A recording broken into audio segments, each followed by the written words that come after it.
करू सुरू. आज सकाळी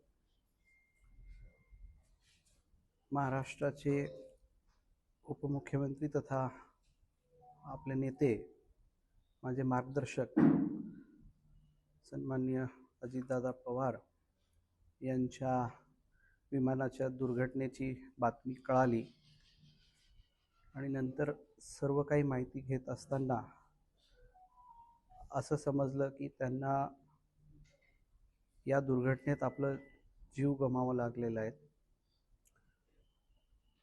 इंद्रनील नाईक किंवा राष्ट्रवादी काँग्रेस पक्षाची ही हानी नसून ही हानी संपूर्ण महाराष्ट्राची हानी आहे. एक कणखर नेता हा आपल्यामधून आज निघून गेलेला आहे. नाईक परिवार मागच्या काही वर्षापासून राजकारणात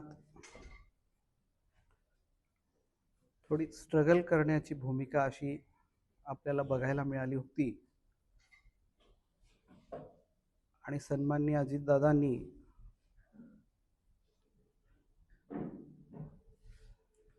नाईक परिवाराला पुनर्जीवित करण्याचं काम किंवा स्टेबिलिटी देण्याचं काम तिथे केलेलं आहे. जेव्हा पक्ष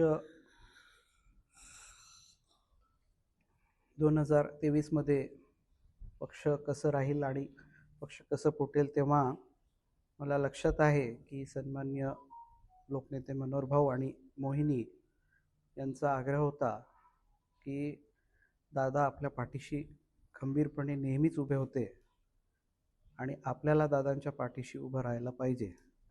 खरं म्हणजे ही बातमी फार वेदनादायी आहे आणि तसं मला प्रोसेस करायला किंवा विचार करायला पण आज काही सुचत नाही आहे.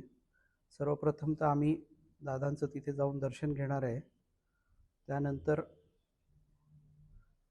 राजकीय चर्चा ही आज उचित नाही आहे. सन्मान्य दादा यांचं जाणं हे खरोखरच वेदनादायी आहे आणि आज नाईक परिवारासह, इंद्रनील नाईकसह, राष्ट्रवादी काँग्रेससह पूर्ण महाराष्ट्र पोरका झाला असं मला वाटते.